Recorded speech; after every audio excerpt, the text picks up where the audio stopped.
This episode is brought to you by The Importance of Judging a Book by Its Cover. The Importance of Judging a Book by Its Cover wants you to understand the value of superficially critiquing literature based on its binding and illumination. We all know that a high-quality fantasy illustration on the cover of a novel signals the quality of storytelling inside.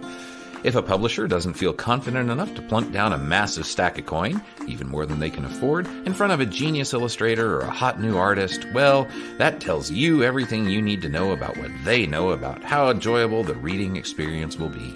But don't just take it from me, they keep a superficiality specialist on retainer. This one? Come on. There's nothing on the cover. It's just blank. Obviously, there is nothing worth your time in this book. And now, when our listeners check out the website of The Importance of Judging a Book by Its Cover, they can get an elaborate lower back tattoo to demonstrate the quality of their inner character. Just use the promo code REREAD, one word. And thank you, The Importance of Judging a Book by Its Cover, for sponsoring the Rereading Wolfe podcast.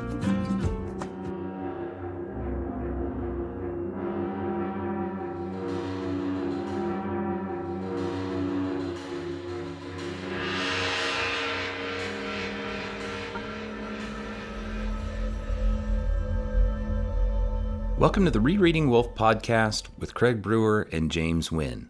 This is a special episode that we really recommend you head over to YouTube to check out. Links are in the show notes, or just search for Rereading Wolfe podcast on YouTube. Well, greetings. Today we are talking to Don Maitz. Don Maitz, the famous illustrator who created all those fantastic covers for the original Book of the New Sun volumes. Also, the Book of the New Sun omnibus, which I have a poster of that sitting right above me at this moment. Also, the Timescape Island of Dr. Death and Other Stories and Other Stories. So we're going to take this opportunity to kind of talk to him, find out how he got involved in that project, how he got started as an illustrator and an artist, and how he developed those pictures that we all love so much. How you doing, Don? I'm fine. It's wonderful to audio meet you. Yes.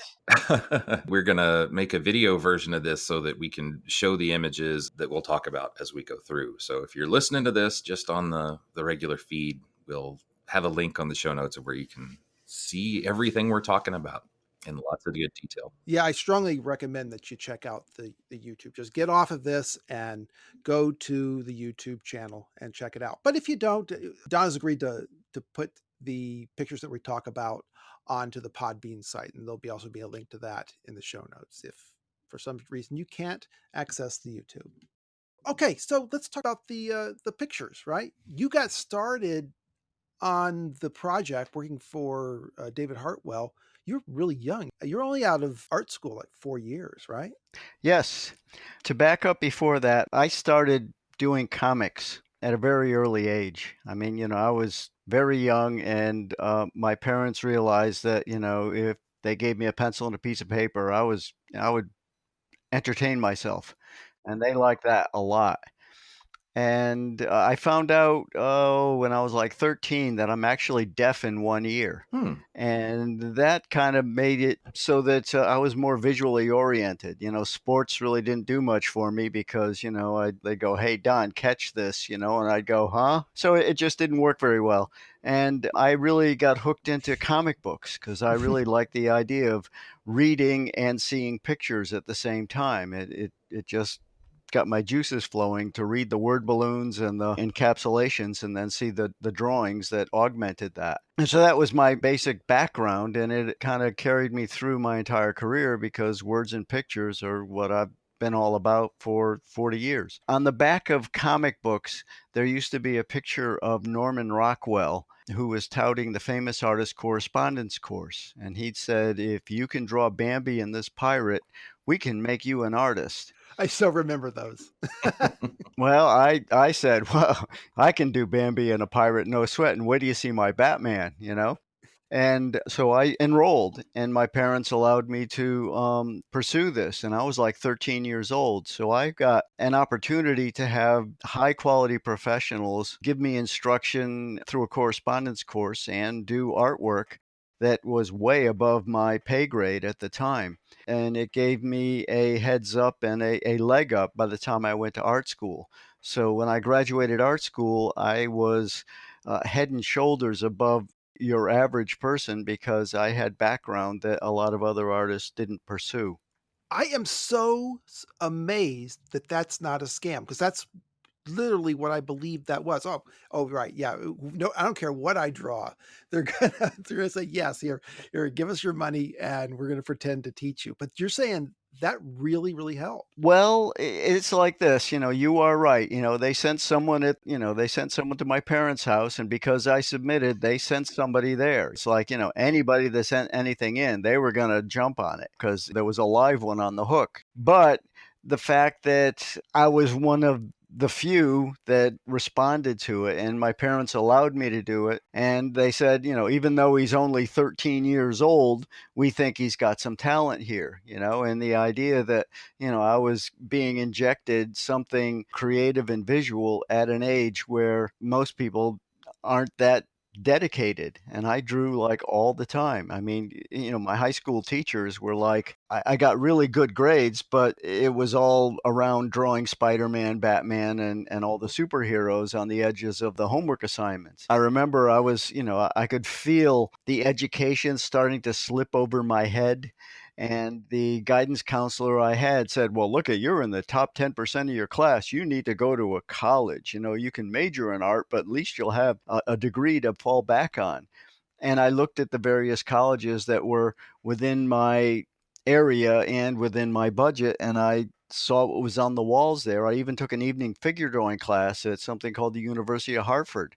And I looked at what they expected from the students and what the students were producing by virtue of what I saw there. And I said, this isn't for me. It was sort of pseudo impressionistic, realistic something or other on the walls. And I wanted to learn how to draw. I wanted anatomy lessons. I wanted some skills. I didn't want to just kind of flop paint around. And so I ended up going to an art school, and it just felt right. And it was called the Pear School of Art. And it was a non-accredited school, so I didn't get a degree. So my guidance counselor was probably rolling over and rolling his eyes. But in 40 years, I only had one person ask me what my degree was. And that was because I volunteered to teach for a year to fill in for a teacher that took a year leave of absence.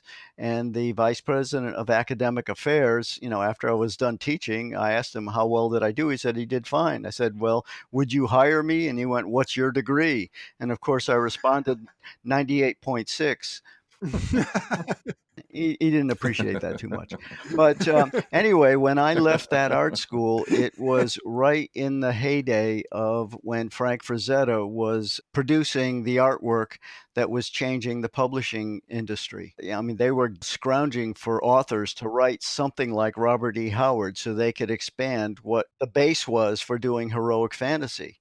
And Frank couldn't keep up with, what the publishers were demanding, because back at that time, there weren't just a few corporations. There were like 20 different publishing houses, and they were all trying to jump on the bandwagon, and Frank could only do so many. And so when I got out of art school, I had a portfolio because Frank was one of my heroes. I had artwork that was close enough that, it was definitely not Frank, who could paint like him anyway, but it was close enough that they said we could put this on a book cover and it might sell.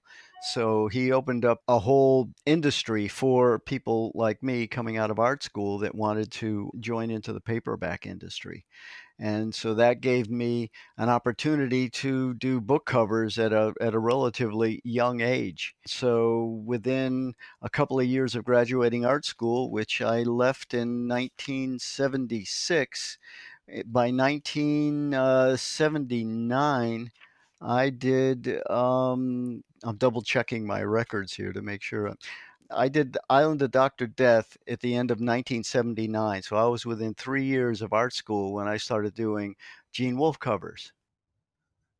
And that's a gorgeous, gorgeous cover. There's no time when these book covers are mentioned that isn't way up at the top. The thing about Gene Wolfe that was very different for me at the time anyway, was that he was mixing fantasy and science fiction.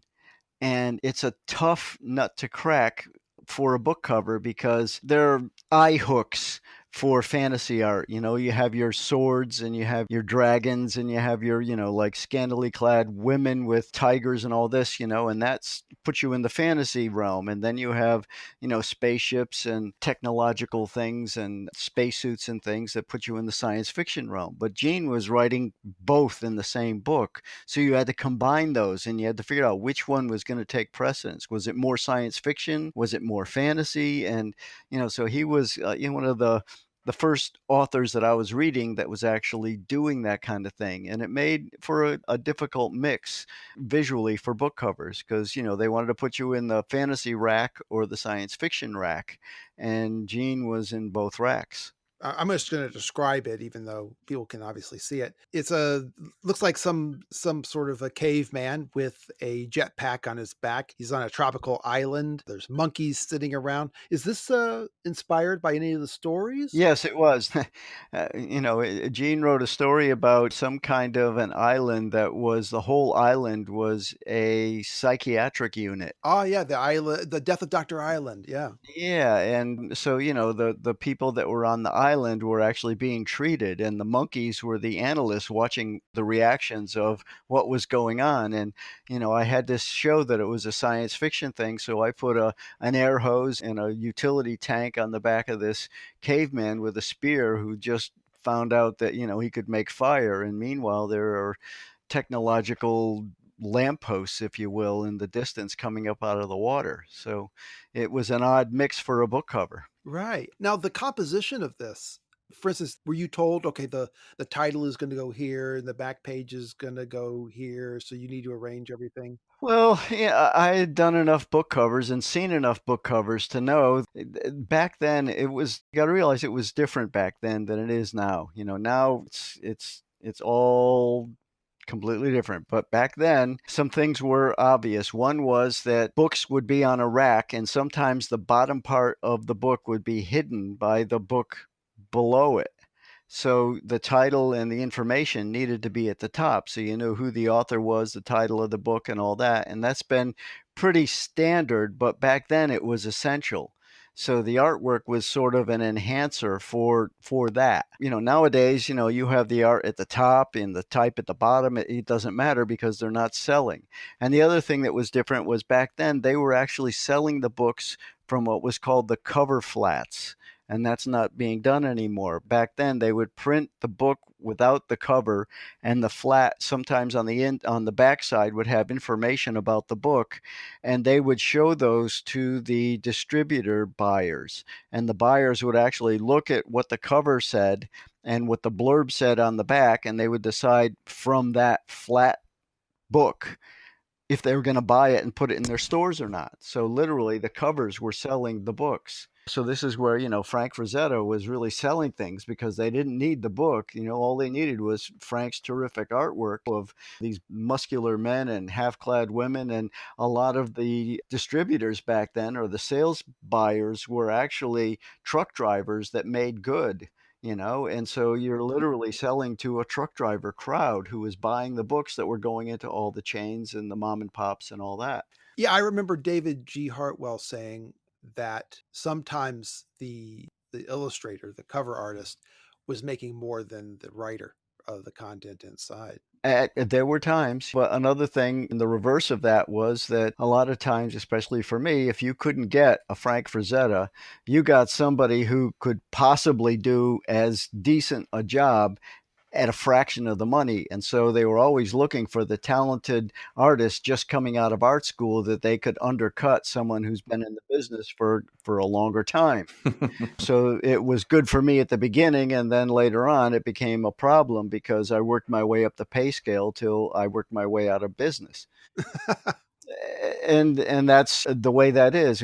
Another interesting thing about the book cover and the publishing industry is that years ago, pre Norman Rockwell, okay, and Norman Rockwell was in a heyday. Joseph Leindecker was doing the Arrow Collar Shirt Man and the Saturday Evening Post covers. He did actually more than Norman Rockwell did, and when he was in his heyday, he was getting more fan mail than Rudolph Valentino, the movie actor, was, because print was so much more important back when movies were fledgling. Yeah. And now, we've got gaming and we've got movies and we've got all kinds of stuff that people takes a long time to read when they can watch a movie in 2 hours, or they can play a game, put it down, where, reading a book is not the sole entertainment that it used to be. Which means that, Norman Rockwell would used to get like $5,000 to do a Saturday Evening Post cover. And back then you could buy a car for $500. So he was really making good money. And today, if you do a cover for the equivalent, like a Time magazine cover, you got paid $5,000. And so you're looking at what you could buy with the $5,000 in the 1940s and what you can today. You can see how, Oh, wow. it's a lot more difficult for artists to make a living, particularly if you're trying to put the detail and information that Norman was putting in to keep that industry alive and present in today's market. It's a lot more difficult. What was your first sale that you said, okay, hey, I'm a professional now? It was slippery.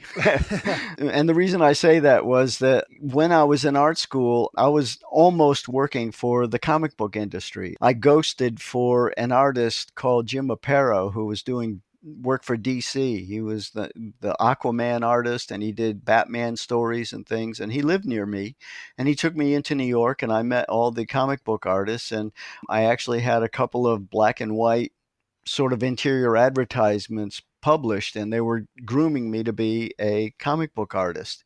And I was doing this when I was in art school, and so I was sort of published in the comic book industry before I graduated art school. And then when I got out of art school, I got a couple of jobs doing educational film strips and things like that.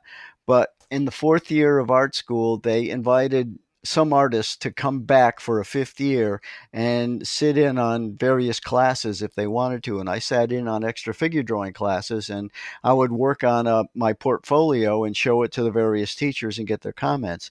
And one of the paintings that I was working on for my portfolio, I showed to it was the Flashing Swords short story series, and Frank Frazetta did the first two, and he stopped doing them. And I happened to have a painting that was very close to one of the stories that was written, and so they bought the painting out of my portfolio to follow up on a series that Frank Frazetta started. So that was pretty heady stuff. And then I remember my first actual manuscript that came to me. It was another situation where they wanted Frank to do these books. And a friend of mine who went to art school with me and I was going into New York. We train into the city and show our portfolio and then compare notes on the way home. And he got two manuscripts to this art director that I saw 2 weeks before. And that art director remembered my portfolio, and my student friend said, "Yeah, I know Donnie. We're on the train together today." He says, "Okay, well, I got these two manuscripts Frank refused to do. Why don't you do one and he'll do the other one?" And so that became my first commissioned book cover. And so those were two pretty heady experiences. I remember the first time I actually read a manuscript with the intent to do a painting for it, and that was pretty big stuff for me.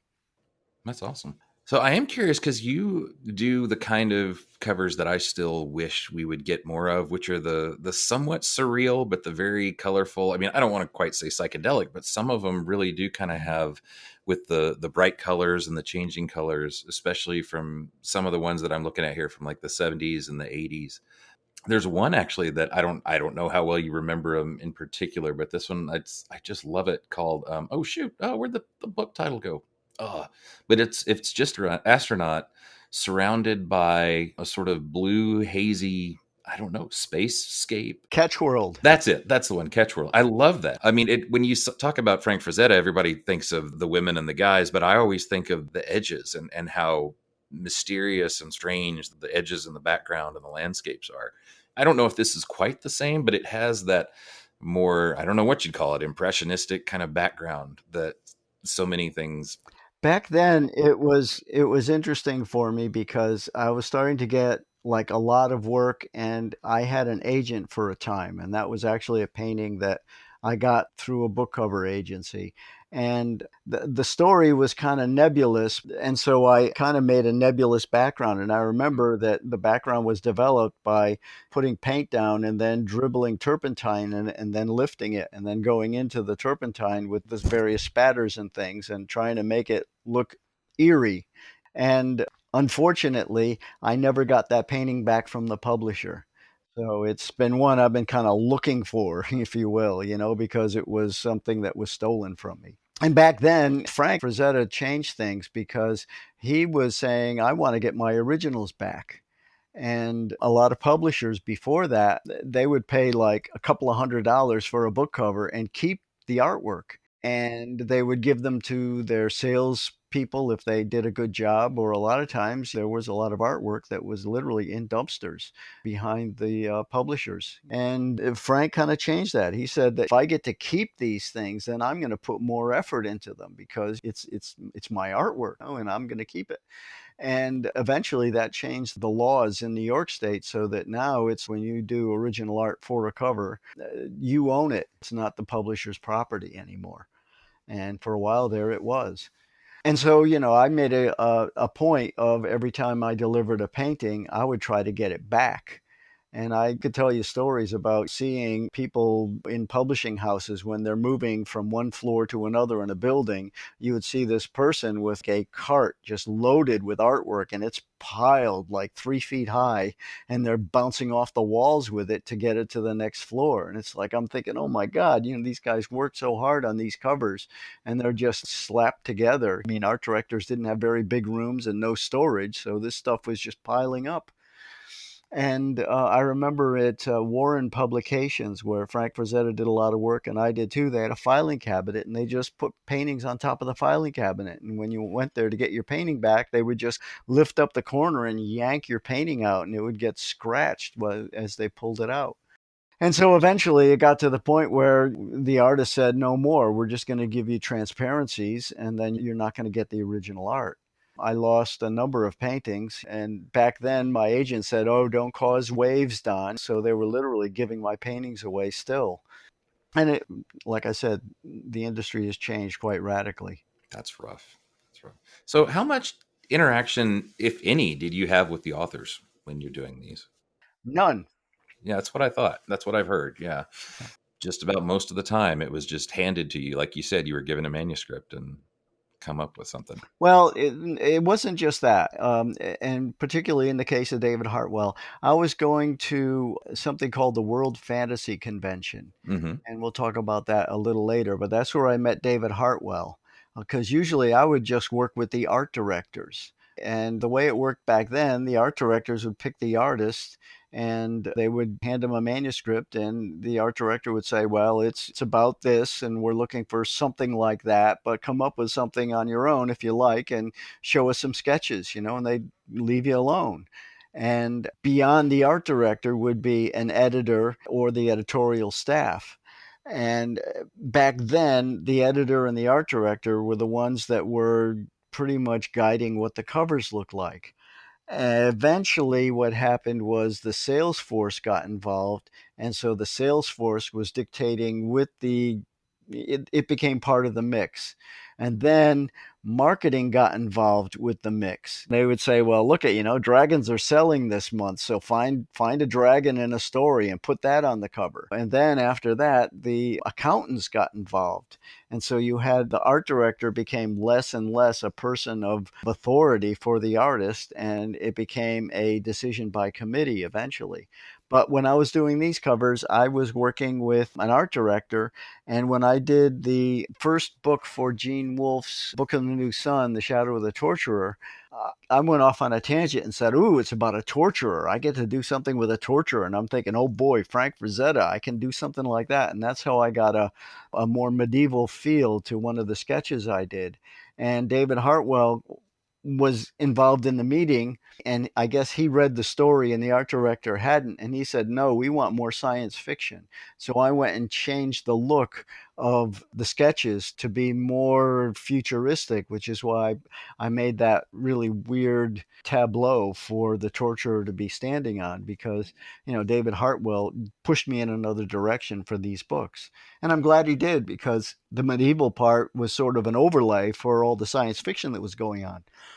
Yeah, this is that one with it's kind of reddish orange, and there's like a Edgar Allan Poe pendulum swinging back and forth over a woman. Yes, yes. And they're very Frank Frazetta oriented. I was definitely being Frank in that moment.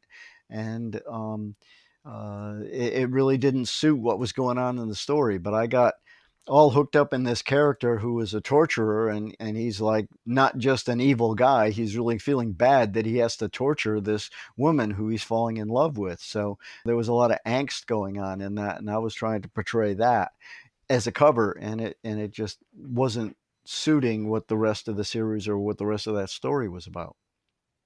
I have a Gene Wolfe sort of story for you, if you're willing, Yeah.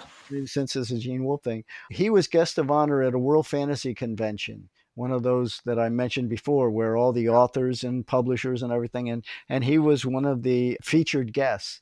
And I had just finished the Citadel, the Autarch, and I wanted to bring all the paintings to have on display for the publisher, for Gene to see them in their true form, and for all the fans that went there to see Gene, to see his covers. And back then, 1982, the airlines were a lot laxer on their baggage restrictions. So I was able to bring this crate, and I still have it. It's 28 inches by 38 inches by 18 inches.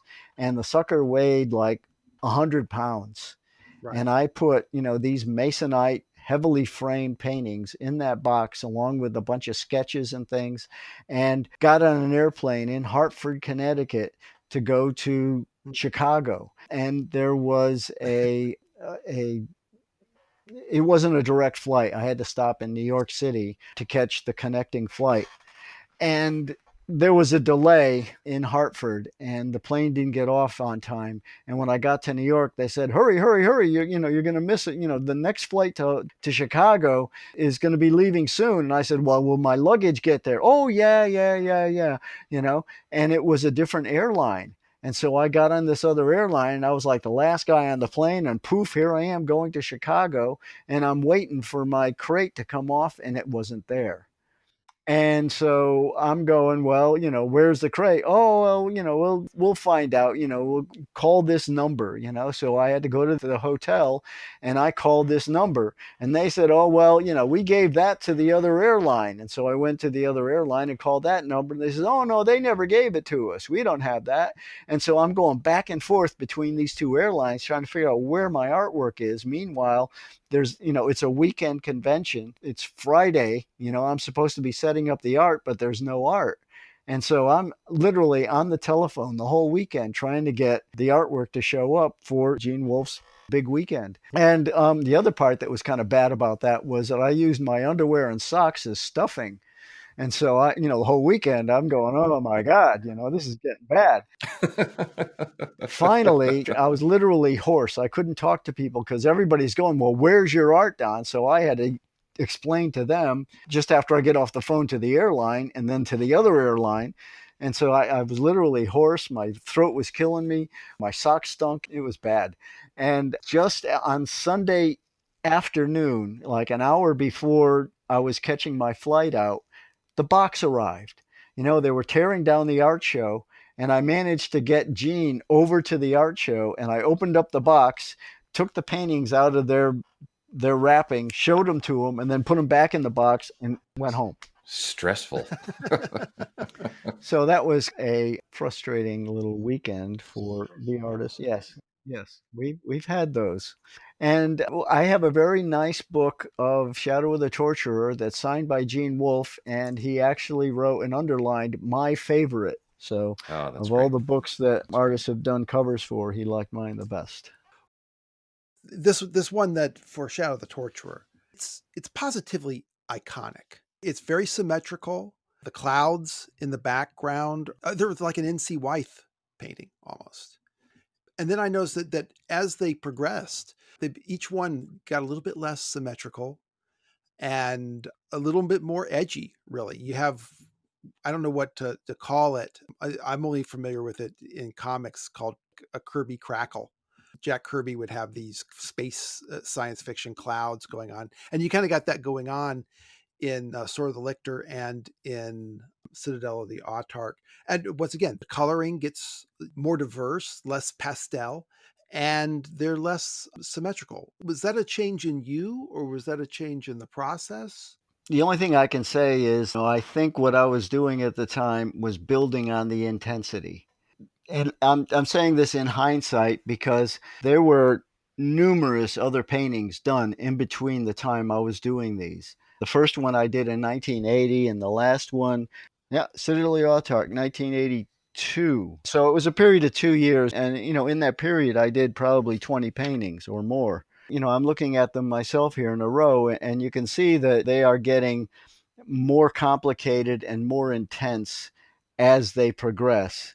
And I think that, I was following the story. I mean, when you came to Citadel Autarch, I mean, this character is eating somebody's brains and he's becoming the ruler of the world. So, that's pretty intense. And there's spaceships and battles going on with laser weapons. And it became a very intense situation. And I tried to build on that intensity. In the first book, it was sort of like, it was setting the stage for what was to come. And yes, it's iconic. And then the second one became, this is a scene in the book where he has this jewel and he pulls it out of his boot. And all of a sudden, he was in a dark place he didn't know what coming at him.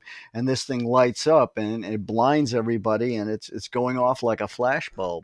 And I thought that was a pretty intense scene to show what was going on. It was this illumination of the darkness. And then, this battle between a giant and this strange orb gave me the science fiction element in that book, because in the third book, it was tougher to find the science fiction elements and a scene that would convey what the story was about. So you're always trying to find something on a cover that's going to sell the book, and what is going to do that. And in the last book, I was learning how to ride a horse. And I was very impressed with Frederick Remington's bronze, the Bronco Buster.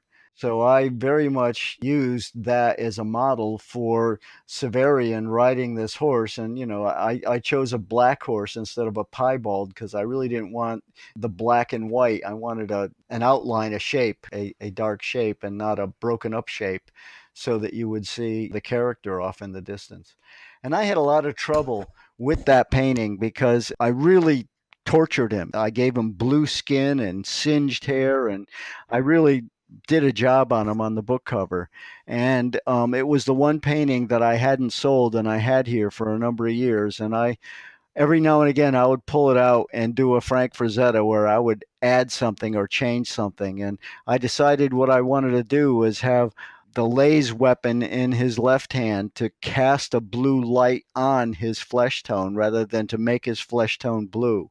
And that change took a lot of trouble for me to do. And so I went through a lot of permutations before I got something I was happy with. The final painting in its current sold state is how I present day imagined that character to look rather than how it appeared on the book cover. All right. So the first time you met David Hartwell, was that when you were doing Island Dr. Death and Other Stories?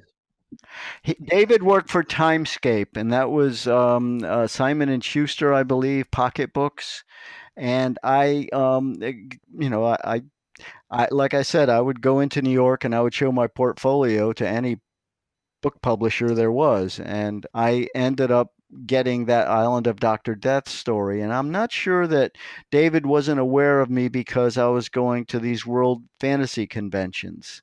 I went to one in Texas in like 1979, I think, and I met Harlan Ellison and Michael Whalen and Donald Grant and Stephen King and all these wonderful people that I had heard about, and I actually met them in the flesh in Texas, of all places. It was the first time I was ever on an airplane, and I brought my artwork with me, and first time I was ever on an airplane, and I'm traveling with all these paintings, and it was an experience because I had no idea how to pack for it or anything like that. It was just a whole different kind of a thing. And people were aware of what I was doing because of the art show at the World Fantasy Convention, because a lot of publishers, editors, writers, it still is a hub of the horror, fantasy, science fiction marketplace, and a lot of professional people go there. There's a lot of meetings with editors, a lot of sometimes art directors go to the art show. The art show it has been a really big thing, and it was a place where you would see who was doing the best art in the paperback industry at the time.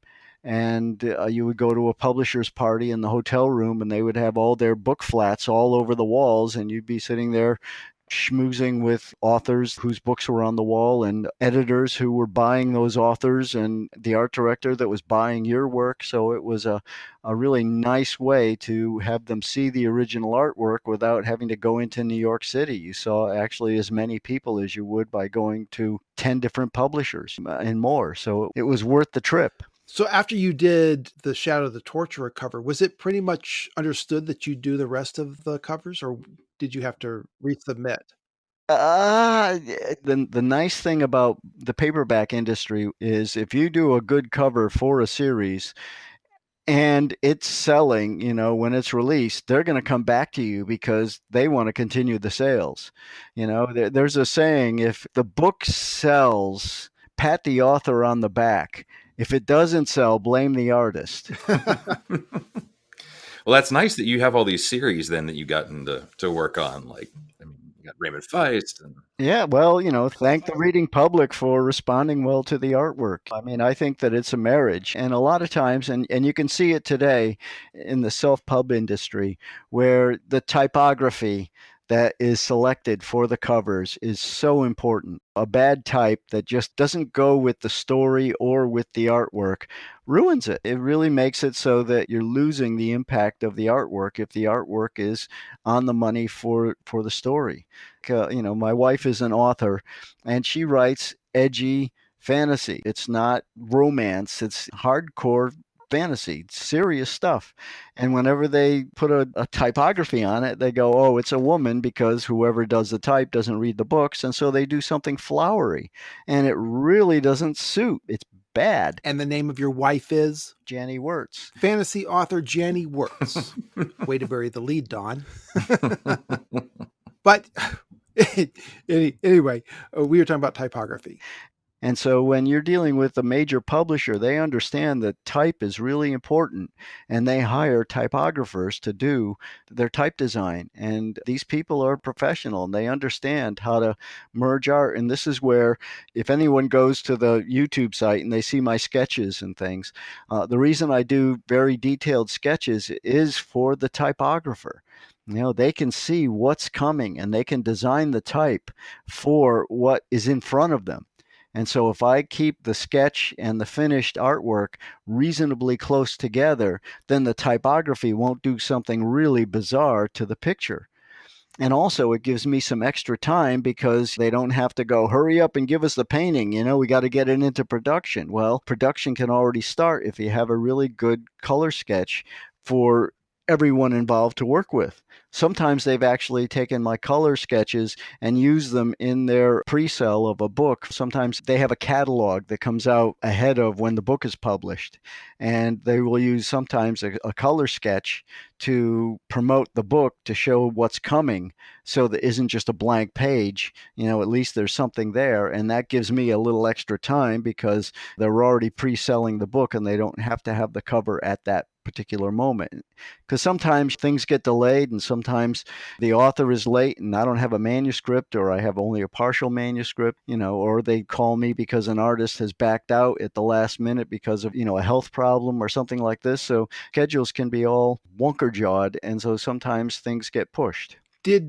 As the volumes of the Book of the New Sun got more and more attention, did the involvement of different people change? I can't say. That's more of an internal decision. I can say that when the fourth book came out, they realized they had something pretty good because the publisher made a poster, and it had the Citadel of the Autarch big, and the other 3 books below it, and it was a promotional poster for the entire series. So evidently Gene's writing and my artwork were clicking, because generally they don't spend money on a poster without having some kind of dollars to back it up. Oh, wow. That's one I've never seen before. Now I got to go hunt eBay and go see if I can find a copy. They're old, and I had a bunch of them, and I lost them. They were sort of like the poster that you had from the Book of the New Sun that I did as the omnibus for the book club, only they were a little bit bigger. You know what? We have kind of your progression on Claw the Conciliator. You want to talk about? Well, that was a different kind of procedure. You can see that there's a color sketch where he's holding up the claw and pretty much what's going on there. And what I would do is enlarge that with a projector or whatever to the size that I'm going to do the final art. And in that case, I did a charcoal drawing, which separates the lights from the darks and provides enough detail for me so it becomes like photographic reference. And in this case, I was living in central Connecticut, a little town called Plainville. That's where I grew up, and so I'm actually a plain villain, which the poster shows. Anyway, I knew someone who was a seamstress, and she made a cape for me. And there was this wild interior fabric I did as a lining, and so that became Severian's cape. And so I had models wear this cape, and I actually made a mask out of vinyl, and I painted it so it looked like it had finger bones sewed onto it. And I had a model pose in these various positions to do these covers, except for the last cover, which I used Frederick Remington as an inspiration. So I get somebody who sort of looks like the character, and then I imagine him being the character, and I use the model as sort of a point of departure. That's wonderful, because I know sometimes people often comment on the cape because the decoration there is different from, it's supposed to be just foliage and this blacker than black kind of thing. But I've always loved the pattern, and to think that that's a real thing out in the world, that's awesome. Yeah, I got it in my closet, every once in a while on Halloween, it comes out. But anyway, at one of my earliest book covers, I did a series for Lloyd Alexander's Pierian Chronicles. And I actually took a pair of old long johns and dyed them black to make trews for medieval. And then I bought a bunch of leather, and I made leather lace-up moccasins, and I bought a bunch of white material, and I actually hand sewed a shirt. It got to the point I was making my costumes because there was nothing I could really find. And I didn't realize about, Ren fairs or anything back then. Again, I'm living in Plainville. So, I was devising everything, coming up with costumes and finding, I remember I used a wooden window shade innard. Okay. You take the window shade off and you have a piece of wood with a tag at either end. And I banged nails on either side, and that became a sword. And I had somebody holding that, in one of my costumes, and then I found sword reference and put it in there. So, a lot of it was done with smoke and mirrors, sort of like a low budget film. Okay, let's talk about this, strange and wildly divergent cover for Citadel of the Autarch. Well, if you can see the progression, the first one is the line drawing, okay? And I generally work on a piece of masonite. When I buy it, it's masonite. And after I've sealed it and put the gesso and get it ready to paint, I call it Maitzonite. So the drawing that you're seeing is a piece of Maitzonite with my drawing transferred onto it, okay? So there's a graphite drawing actually on the board. And it was done as a transfer from a piece of tracing paper with a drawing the same size on it. In the upper right corner is the color sketch that I showed the publisher that was approved, which is the horse rearing with a guy with a sword and a laser weapon. And you can see that, it's not quite in proportion. It's giving them a good idea what I'm doing, but it's really not exactly the cover. There's not enough room for type. The horse is falling off. So I had to make a lot of adjustments, but the gist of what was going on is there, and also the general colors. So what you're seeing is the drawing, and you can see that there's a discoloration in the bottom. And what that is something called a liquid frisket, which is, it's sort of like a rubbery goo that you put down. And wherever that is, when you put water-based paints over that, the paints won't adhere to that area. So what I'm trying to do is separate that yellow from the intense white that's underneath it, because I knew I wanted to do something different with that color, and having yellow underneath it meant that it would affect the color, and I didn't want it to. And I didn't want to lose that complicated line drawing as well when I did.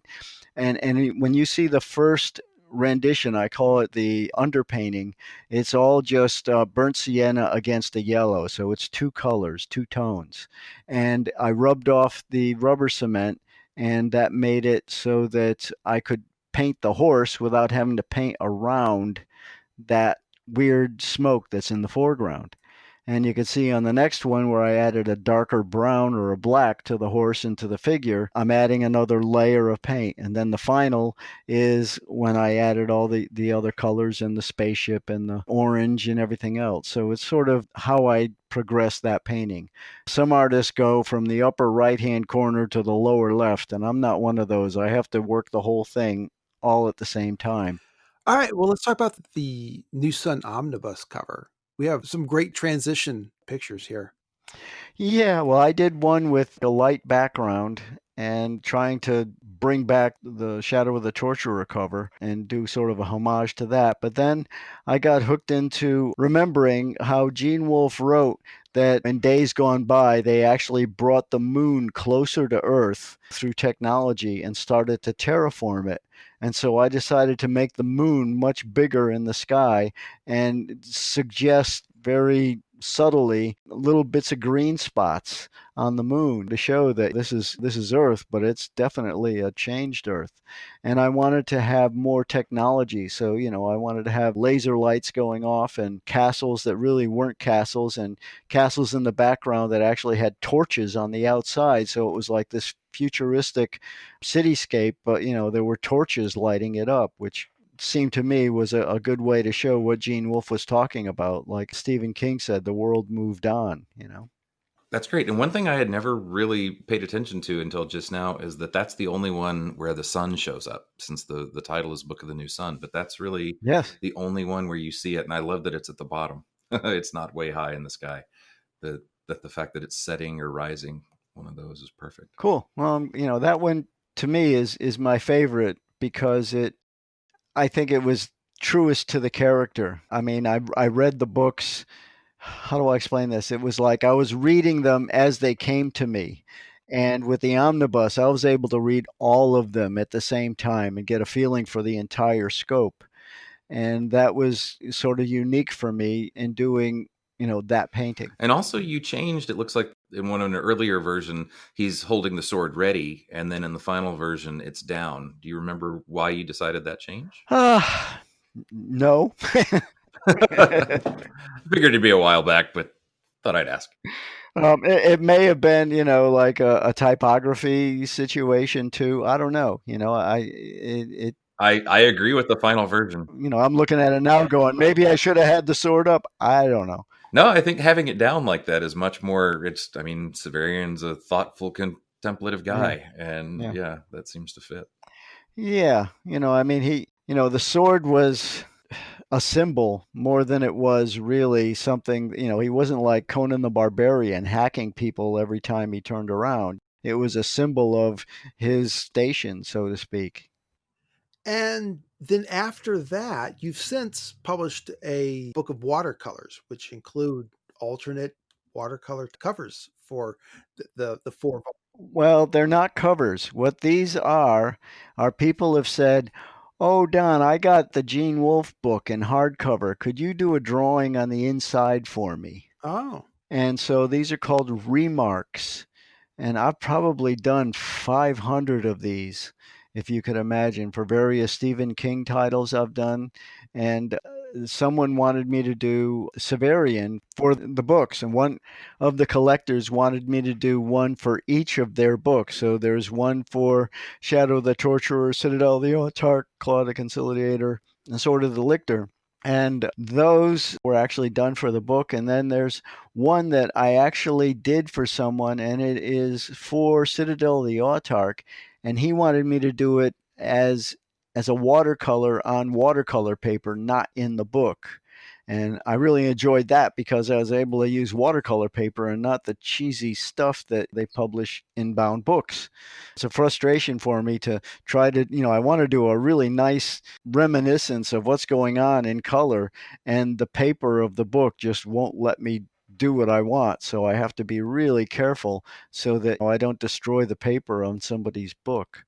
So I charge a lot for these because I'm being really careful that of somebody else's property. It's not like, well, I can toss this out and start again on another piece of paper. This is somebody's first edition and they don't want me to trash it. Well, yeah. I think if I did this, I'd just put some watercolor paper inside the book and say, hey, use that. Yeah, well, I actually did something like that for someone very recently, and FedEx almost lost them, damn it, but they found them. But I did 2001: A Space Odyssey and 3001: A Space Odyssey from Arthur C. Clarke, and this guy is having them rebound, and his books are, just old or cheesy or whatever, and he's going to a bookbinder, and he had me do it on a heavier paper that was still able to be stitched into his book. So I actually sent pieces of Bristol paper with the artwork on it to the bookbinder, and that art is being bound into his books. Has anyone ever had you do one of Severian and the El Zabo? No. Oh. That was sort of what I think is a funny story, but maybe not. But Stephen King, I illustrated several of his books way back when. I was one of the artists that did the Talisman, one of the paintings inside the Talisman. There were like 8 different artists that did artwork for that, for the Donald M. Grant edition. And then I did Desperation for the Donald M. Grant edition. And then I did The Shining for the Cemetery Dance edition. And then I did recently The Stand for PS publication in England. And that was kind of creepy because, it's an airborne virus that takes out the population. And I did it just before we had an airborne virus taking out the population. But anyway, when I did Desperation, Stephen King set up something called the Haven Foundation, which was to benefit authors that he said that there were people in the industry that are giving us their all and writing wonderful and narrating and doing artwork, and they're doing it for the love of it, and they just aren't making enough money to make ends meet if there's an emergency. And so he set up an emergency fund for authors that ended up getting sick or having a financial crisis, and he was one of the managing directors of the Haven Foundation. And his fans would do an eBay auction, and they would provide books, and various artists would do artwork in the books, and that would drive up the price, and they would have an eBay auction. And I was doing that, and people had me do Desperation and do a painting in it. And I got kind of excited, and I put too much water on the page. And the Grant edition of Desperation, the pages weren't very robust. And so I was really concerned because I really made a mess of this one page, and it bled onto the page behind it, and it kind of stained that one too, and I got some paint in the upper corner, and I'm going, oh, I ruined this book. I'm going to have to take one of the copies that I had that the publisher gave me and substitute it and keep this one that I ruined, for the auction. And my dear wife said, it's a horror novel. And I went, ding.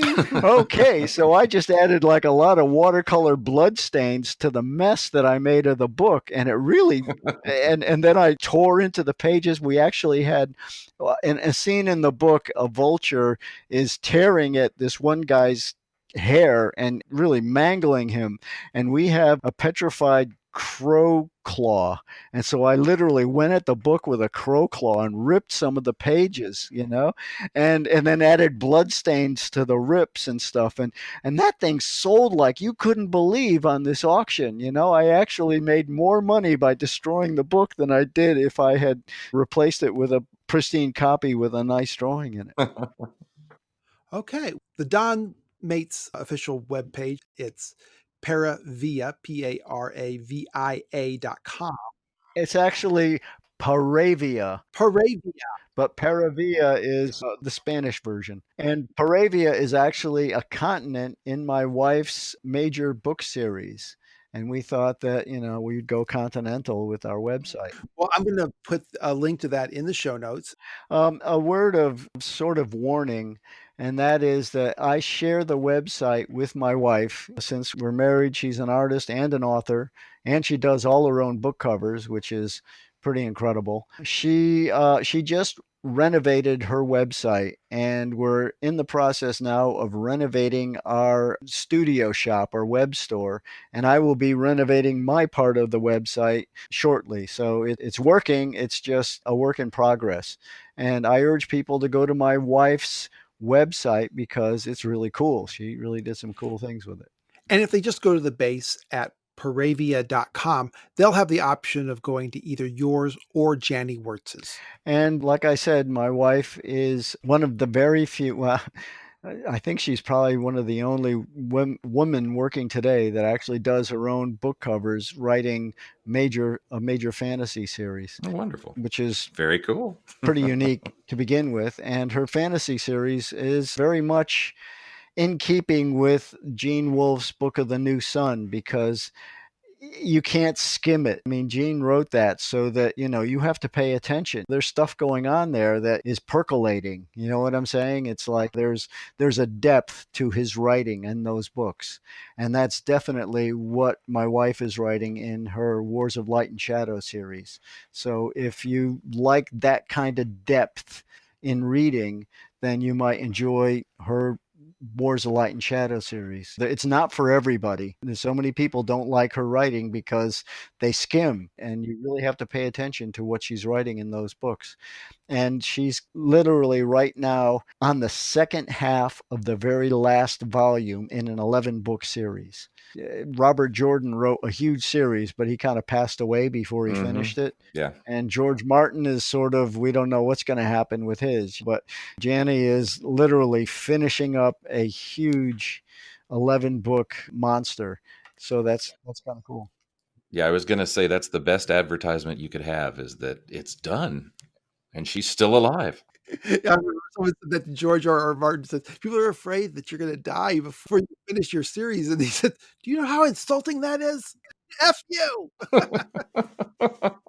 Trust me, so many people said, I'm not going to read these books until, because she's going to die on me. And people joked about Robert Jordan, and sure enough, that happened. Yeah, I know. Well, I remember, I met Robert, I forget his real name, but, they were so worried about him because he was distracted that they literally put him in a hotel room to finish writing the later books in the series because he was just not getting the work done in any kind of a way that they wanted. And so they literally put him up in a hotel room so he would not have distractions and be able to focus on getting the work done, which is, bizarre in itself. But he was selling major, just like Martin. And in fact, there's an odd thing. If you find the first edition of A Game of Thrones by HarperCollins UK, on the back cover of the slipcase is a quote by my wife, who was asked to quote for that way back before it was big. Yes.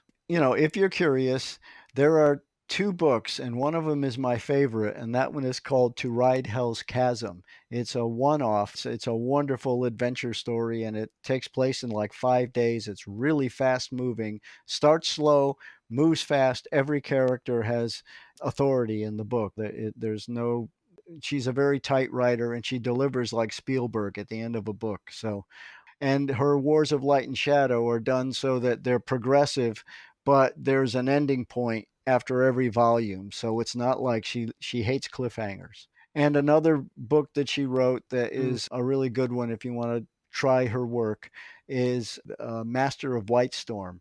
And it starts out a little bit like Robert E. Howard, where, it's almost like a short story. There's an adventure in each chapter. And as the story builds, it gets deeper and deeper, and you get deeper into this guy's personality and character, and you realize that there's a lot going on in there that isn't on the surface. Great. No, I remember I read the books that she did with Raymond Feist. I'd read the Empire books. Yes. And one, was it Storm Warden? I think one of her early books I'd read before. And they're about to be re-released in ebooks with Open Roads.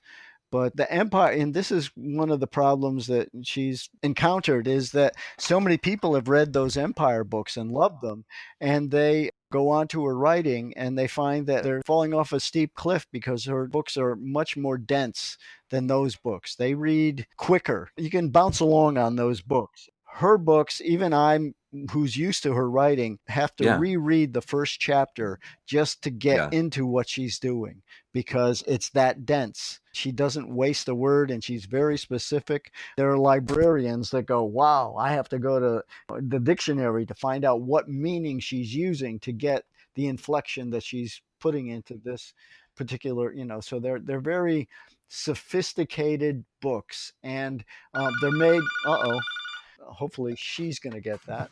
They're made for a discerning reader. It's not for everybody. Complicated, sophisticated work for a Gene Wolfe audience. That's a selling point, not a hindrance. Hopefully that'll make people go for it. Yes, well, that's one of the things that frustrates her a bit is that so many people point to Gene Wolfe going, wow, I got to really work to get everything he put in this. And it's the same with her books, only they aren't willing to do it. They've read the Empire and they go, nah, this isn't for me. And unfortunately, her publisher keeps marketing her books to the Raymond Feist audience. And he and she don't write for the same readers. That's what they do because he's selling to an audience, and because they collaborated, of course, she's going to sell to the same audience. And it's not true. And she's been fighting that for like 20 years. Well, I'm sold. So what have you been up to since then? Since with the Gene Wolfes?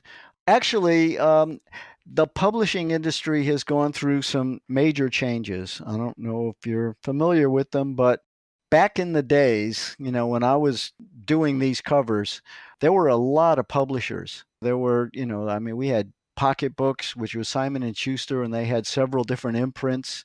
And then there was Del Rey Books and Simon and Schuster and Random House and Ace Books and Daw Books and Penguin Books and Doubleday, and there was just a herd of books. And I had maybe 20 art directors that I could go into New York and show my portfolio to.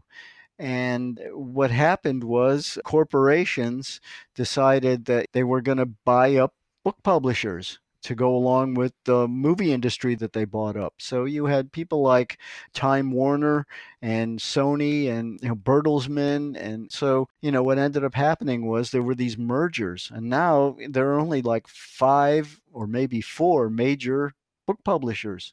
So all of a sudden, the musical chairs went from you had all these job opportunities to 5.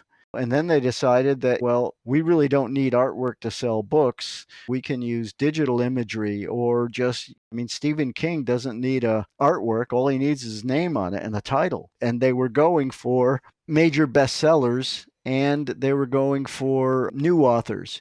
And the mid list, which was the bread and butter back when I was doing books, died.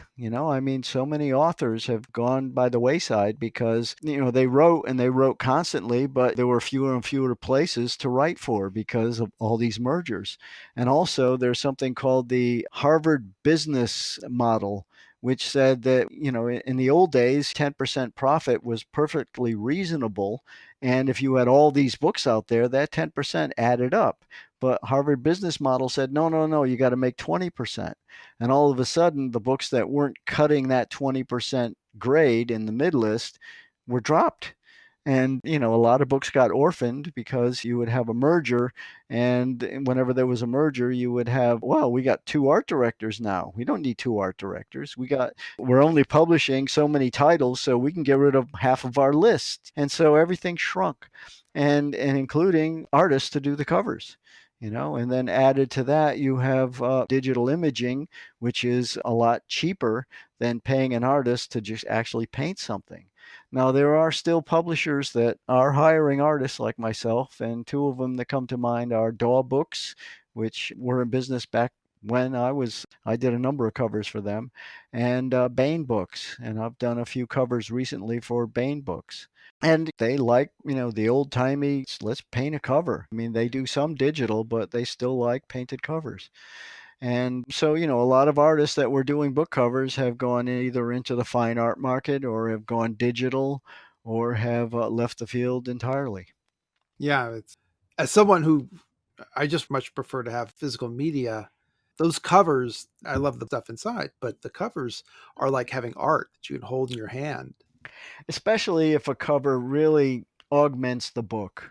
There's so many times where people would buy a book by its cover and they're disappointed because the book doesn't really deliver. And this is what I really enjoyed about the Frank Frazetta covers, and back when the Doc Savage, James Bama covers, the John Berkey covers. When you got a Berkey science fiction cover, it was like he put such an atmosphere to those covers that you really wanted to find out what was going on in there, that would create such dynamic, inventive spacecraft and scenarios. And it was just so intriguing. And that was very much what hooked me into doing covers, being able to read the story and say, okay, how do I make this come alive in an image?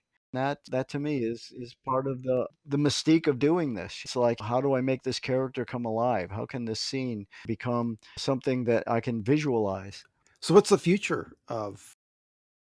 Actually, small press is doing something that mass market can't do, and it's for the book collector market. There's a publisher out there now, Grim Oak Press, and they're done a number of things for them, and they're actually having me do interior illustrations along with the covers.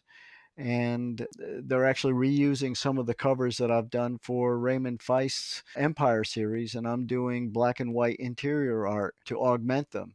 And the Stephen King work that I did was for small press, where they're catering to a book collector market, where they don't want the cheesy mass market books that fall apart. They want to have Stephen King, something that they could keep forever on their bookshelves, where you have Library of Congress paper quality that doesn't go bad, and you have slipcased editions and bookbinding that was sewn instead of glued. And so people that really care about books have a place where they can continue having quality books, and small press is filling that niche. And there's enough of a profit in there with certain authors that they're able to hire artists to actually illustrate the books, even with color interior illustrations. They've done that for some of the Robert E. Howard Conan books and other publications. So there's a future there where the book industry is going back to the old days of N.C. Wyeth doing the Scribner classics. Well, that's terrific. Thank you so much, Don. And this was so great. Well, I'm glad you enjoyed having me as your guest. Thanks. It was pleasurable. And I'm looking forward to hearing what you've done to my voice and seeing how you presented my pictures. You'll sound like Ricardo Montalban. Wonderful. I would like that very much. On the front, cover up my heart. You're on the front, cover up my heart.